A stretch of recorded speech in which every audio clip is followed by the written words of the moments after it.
O editor me trouxe uma interpelação que eu considerei interessante sobre desarmamento. Me apresentou um cenário no qual, um cenário hipotético, claro, vou considerar, no qual a força relativa dos membros daquela realidade analisada seria homogênea. No exemplo dele, para considerar o exemplo dele, vamos produzir o cenário, né? No cenário dele, o que ocorria? Os homens todos, os humanos, não é? Os humanos estavam todos desarmados, segundo ele. Mas o que está por trás da assertiva dele, né? Efetivamente ele está se refletindo não especificamente ao desarmamento no sentido mais denotativo, a extração da arma. O que ele está atrás de produzir é um cenário de força relativa equilibrada, certo? Em que os indivíduos todos têm força relativa equilibrada. Esse cenário é fraco em relação a um mais refinado, porque eu poderia muito bem apresentar a resposta considerando esse cenário, aproveitando a brecha que ele deixou sobre o crescimento, a possibilidade de mudança na composição desse cenário. Ou seja, padeceria ele de questionamento, de pergunta, mas a força relativa seria mantida? Né? Ou seja, os indivíduos todos que compõem aquela realidade analisada com força relativa homogênea, todos eles serão mantidos por quaisquer razões, mantidos sob essa força homogênea? Bom, primeiro, o cenário para funcionar, ele não deve ter nenhum elemento de disparidade de força, o que obviamente já descaracteriza qualquer presença estatal. Por exemplo, só um exemplo, né? Porque nesse caso existe uma entidade que tem força sobrevalente a outras.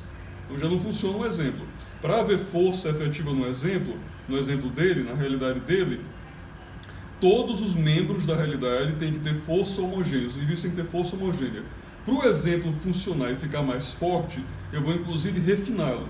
Eu vou dizer, eles não só são homogêneos em força, mas eles inclusive continuarão homogêneos.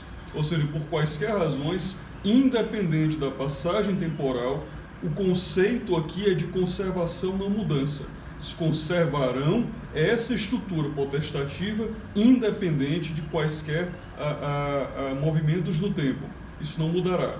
Por que isso é tão importante? Porque senão os injustos e iguais, porque todos são iguais, né? O argumento dele é que todos são igualmente fortes ou igualmente fracos, caso você queira observar por um ângulo ou por outro. No argumento dele, todos são iguais. Agora, os injustos iguais far-se-ão tão logo possível fortes para exercer apropriação, para exercer injustiça.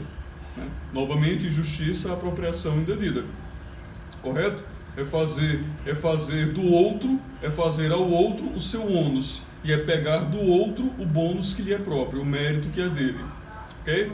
Então, para o exemplo funcionar com mais força, essa igualdade tem que ser sustentada, tem que ser mantida, preservada, essa igualdade entre os indivíduos. Segunda coisa, segundo movimento. Bom, considerando que todos esses indivíduos têm a mesma estrutura equilibrada de condição de poder, que tem a mesma estrutura de poder, são iguais nesse aspecto, e que o tempo, inclusive, não afetará esse equilíbrio, ainda assim eu preciso levar em consideração um outro elemento. Eu preciso levar em consideração que eles não se reúnam.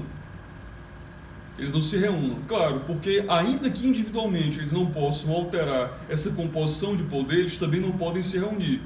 Nenhum elemento pode ser feito para alterar esse equilíbrio de poder perfeito, né, individual. Por qual razão não funciona efetivamente esse exemplo? Por redundância. Quando você acresce o caminho do exemplo, por que ele não funciona? Por redundância. Em que sentido? Porque todo o caminho dele alcança o ponto em que eu digo, bom, em uma sociedade, em uma realidade perfeita, a violência não existe, não ocorre. Pronto. Então ele peca, em que medida ele peca? Ele peca por redundância. Ele peca por redundância. Claro, em um ambiente perfeito, eu não terei violência. Em um ambiente perfeito. O ponto é impossível um ambiente perfeito. Ele funciona como estratagema teórico, como recurso, como artifício teórico, mas ele não produz nenhum efeito real, político e lógico para análise para além disso. Porque em quaisquer das condições que eu opere o exemplo, eu preciso mantê-los além de relativamente iguais, relativamente estáticos no tempo, de tal maneira que, independente deles serem justos ou injustos, isso assim se sustente. E mais, eu preciso que esses indivíduos sequer tenham a condição de cobiçar seu próprio fortalecimento.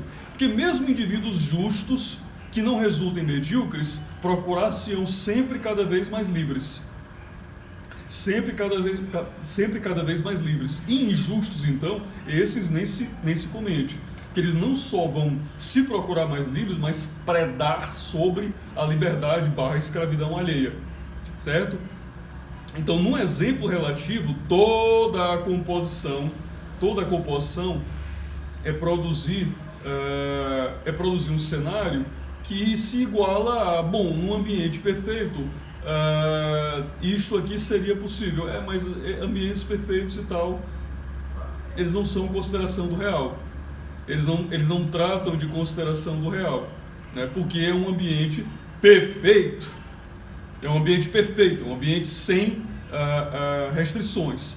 Daí você me pergunta, esse ambiente seria perfeito ética e esteticamente? Não. Justamente por isso, porque ele, para funcionar, ele produz estasia. Ele produz estagnação. Ele é um ambiente desprovido de mudança e desprovido de excelência. Ele é um ambiente de igualdade imposta. Certo? Então, mesmo ele é, por definição, medíocre. Ele não só é medíocre, como ele é mediocrizante. Ele é mediocrizante, ele é restritivo nesse aspecto.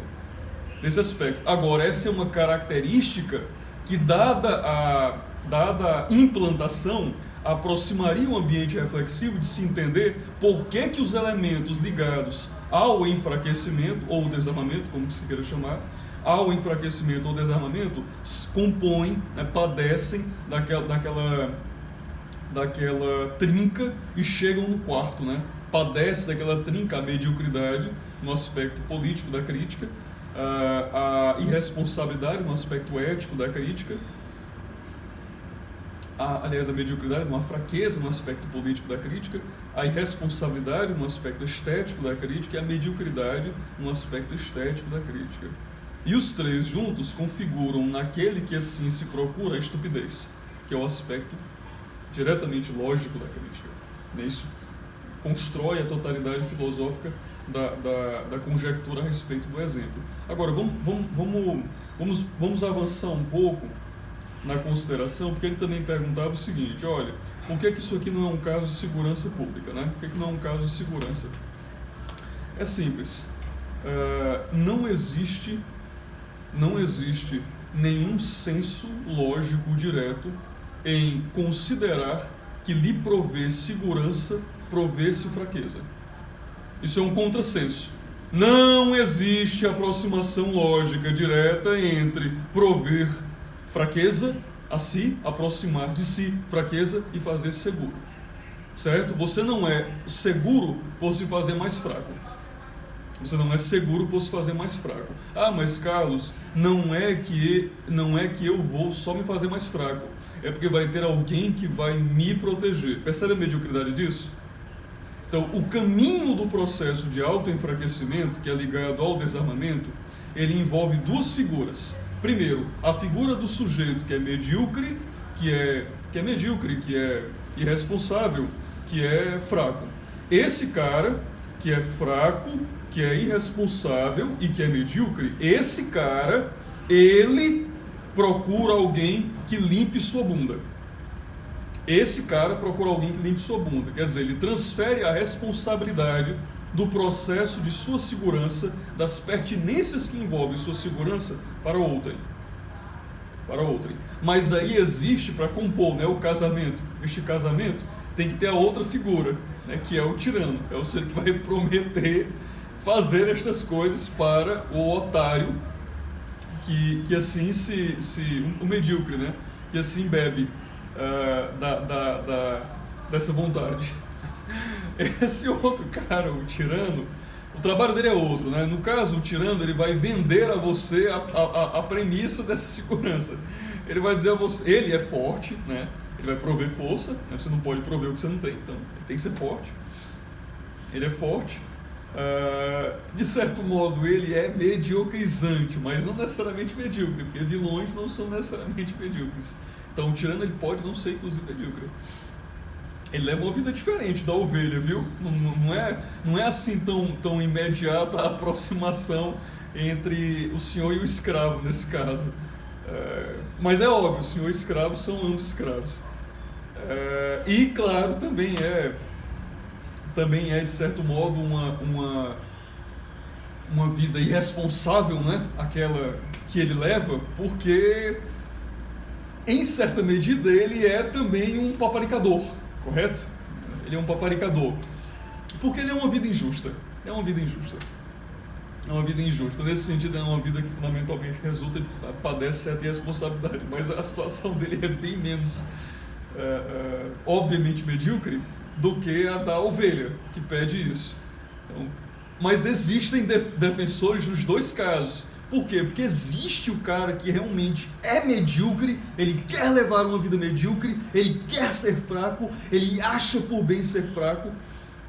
Mas eu vou tratar agora também de uma figura um pouco mais perniciosa. Né? É uma figura um pouco mais perniciosa. É o cara que sabe que é medíocre, ele é nojento, é repulsível, é verme, é repugnante, é fraco, é irresponsável, é um estúpido, mas ele não se contenta em ser tudo isso. Ele quer que o outro cara, que não é, né, o sujeito que é forte, que é livre, que é heróico, que é sábio, o interesse dele, que é justo, o interesse dele é se amalgamar com aquele outro cara. Ele só descansa quando tudo for uma merda só. Existe também essa figura, né, com a qual você eventualmente debate, com a qual você lida no ambiente desse debate. Esse é um tipo de fraco, né? Esse é um tipo de fraco. Mas esse cara, ele é um cara fraco e injusto. Ele é um cara fraco e injusto. Porque tem ovelhas que dizem assim, são as ovelhas robesianas, né? Eu só quero paz, eu só quero proteção. E eu entrego tudo para isso. Esse tipo de gente a qual eu me referi, que procura sabotar o justo, o forte, o heróico, sabe? Esse tipo de gente é diferente. Ele é fraco e injusto. Ele quer puxar todo mundo a mesma merda dele. É diferente. Aí é um outro contexto. E, claro, porque aqui esse não é um... Percebam, né? Em tudo isso que eu opero argumentativamente, retoricamente, nada se tem com nada que envolva especificamente segurança pública. Isso é uma coisa tão indireta nesse debate. É claro que toca o fito, né? Toca o métier, mas é tão quaternário, tão indireto na composição do debate. Perdoe, mas é possível relacionar o debate, sim, mas não é inerente. O debate é inerentemente uma questão identitária. É de que indivíduos você está falando.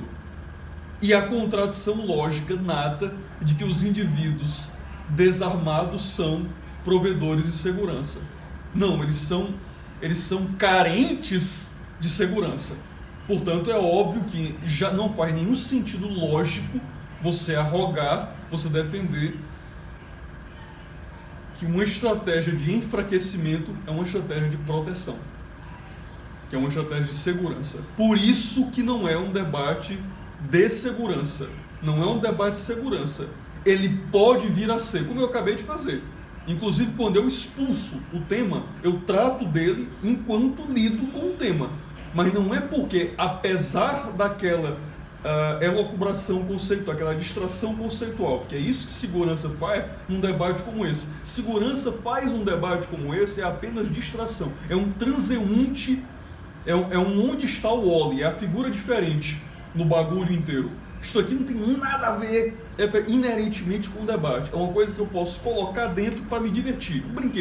Um brinquedo retórico. Eu posso operar isso aqui dentro para me divertir, inclusive para expulsá-lo, devendo expulsá-lo reflexivamente, argumentar-lhe a expulsão, mas inerentemente nada a ver com o debate. Nada a ver com o debate. Por um contrassenso imediato lógico. Reitero, não existe nenhuma inerente aproximação entre o conceito de se enfraquecer e o conceito de fazer-se mais seguro. Fazer-se mais seguro, ao contrário, demanda fortalecimento. Então, todos aqueles que prezam por segurança certamente se farão mais fortes, portanto, armados.